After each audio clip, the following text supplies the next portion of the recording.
Olá, pessoal, conselheiros, conselheiras, lideranças comunitárias. O que a gente vai ver aqui foi pensado para a gente mesmo. O objetivo é bem direto: transformar um monte de informação em poder de ação. Vamos juntos mergulhar nesses dados, nessa história, para a gente entender de vez qual é o papel fundamental deste conselho na revitalização do coração de Campo Grande. A nossa conversa vai seguir um caminho bem lógico, dividido aqui em 5 partes, tá bom? Primeiro, a gente vai entender o paradoxo do nosso centro. Depois, vamos dar uma olhada no passado, para ver como chegamos até aqui. Na sequência, um diagnóstico bem preciso dos sinais vitais da região. Aí vem a parte boa, conhecer as ferramentas que a gente tem nas mãos para mudar o jogo.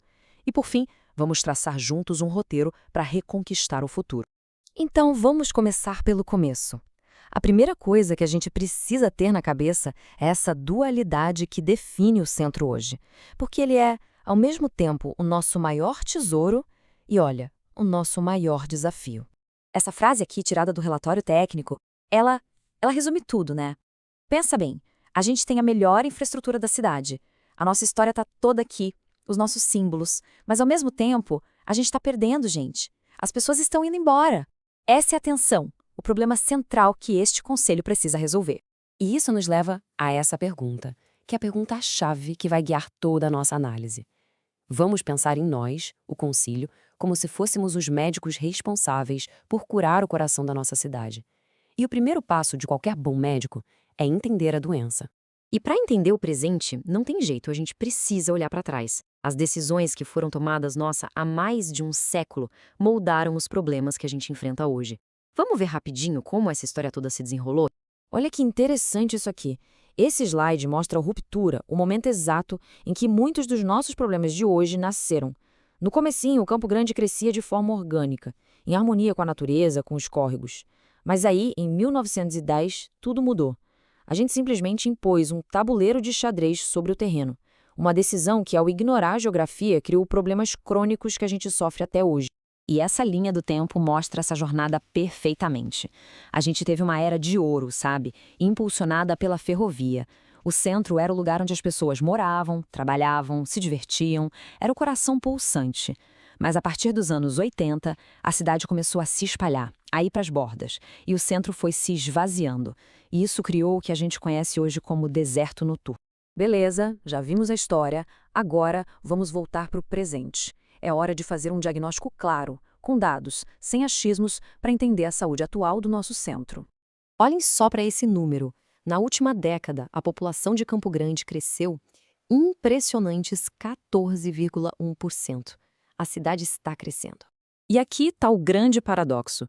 Enquanto a cidade explode de crescer nas bordas, o coração, que já tem toda a infraestrutura pronta, está se esvaziando. Pensa no absurdo. A gente gasta uma fortuna para levar asfalto, esgoto, luz para longe, enquanto tudo isso já existe aqui, ocioso. É um contrassenso total, tanto econômico quanto social. E o que acontece quando um lugar fica vazio de gente à noite? A insegurança toma conta. Esse gráfico aqui não mente. O bairro Centro lidera, mas com uma folga enorme as ocorrências de furto. O tal do deserto noturno não é só uma figura de linguagem, não. Ele tem consequências bem reais e bem ruins para a segurança de todo mundo. E não é só a segurança, tem o conforto também. O centro é o que os especialistas chamam de ilha de calor. Essa tabela aqui compara a nossa realidade, que é classificada como LCZ1, ou seja, uma zona super compacta, com uma área bem arborizada. A conta é simples: mais asfalto, mais concreto e menos árvores é igual a temperaturas muito mais altas. Isso faz mal para a saúde e desanima qualquer um a caminhar, o que, claro, prejudica direto o nosso comércio de rua. Certo, o diagnóstico é duro, a gente já entendeu o tamanho do problema, mas agora vem a parte mais importante. O que a gente pode fazer a respeito? Vamos focar nas soluções, nas ferramentas que este conselho tem o poder e mais o dever de usar. A primeira grande ferramenta que a gente tem é o plano diretor. Pensa nele como a constituição da nossa cidade. E ele já aponta o caminho, já diz o que precisa ser feito: trazer mais gente para morar no centro. A lei está do nosso lado, gente. Ela define a nossa região como prioritária para o adensamento. Bom, se o plano diretor é a Constituição, a LOAS são as regras do jogo do dia a dia. É ela que define o que pode ser construído em cada lote e que protege o nosso patrimônio. O nosso papel aqui como conselho é fiscalizar, é monitorar se essas regras estão sendo aplicadas direitinho, garantindo que o desenvolvimento respeite a nossa história. Mas vamos ser sinceros, ideia boa sem dinheiro não vira realidade. E é aqui que o jogo fica interessante. Como é que a gente garante a verba para os projetos? A chave, o segredo, é entender o ciclo do orçamento. A gente precisa ser estratégico. Primeiro, lá no PPA, que é o plano de 4 anos, a gente tem que incluir revitalização do centro. Depois, na LDO, a gente define as metas para cada ano. E, por fim, é a briga na LOA, que é o orçamento anual, onde o dinheiro de fato aparece.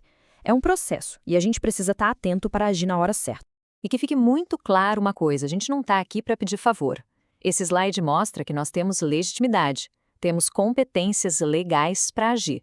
Monitorar a lei, propor mudanças no orçamento, articular com a prefeitura.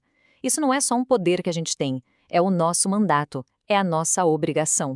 Ok, diagnóstico na mão, ferramentas entendidas, vamos para a parte final.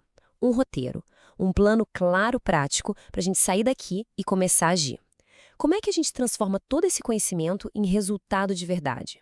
Essa análise SWOT, ou FOFA, se preferir, ela resume perfeitamente o nosso campo de batalha. Ela junta tudo o que a gente viu até agora. A gente tem forças, como a infraestrutura, temos fraquezas, como as ilhas de calor, temos oportunidades, como as leis de incentivo que já existem, e temos ameaças, como essa expansão sem controle da cidade. É com base nessa matriz que a gente tem que tomar as nossas decisões. E a partir dessa análise, a primeira grande estratégia fica bem óbvia. Repovoamento agressivo. A meta tem que ser simples e direta, trazer gente de volta para morar no centro. Porque gente morando aqui é gente cuidando daqui. Moradores trazem vida, trazem segurança, trazem movimento 24 horas por dia. É a solução para um monte de problemas. A segunda estratégia ataca de frente aquele problema das ilhas de calor. A gente precisa de verdade renaturalizar o centro. Exigir calçadas que absorvem água, plantar muito mais árvores, incentivar telhados verdes. Um centro que seja gostoso de andar, que seja confortável, é um convite para as pessoas ficarem, passearem e, claro, consumirem no comércio local.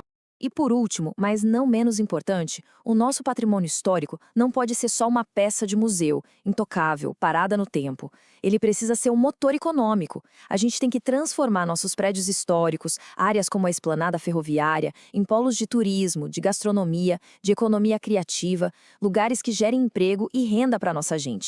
E a gente termina com essa provocação. O diagnóstico está feito, as ferramentas estão na mesa e as estratégias estão traçadas. O conhecimento para agir, agora a gente tem.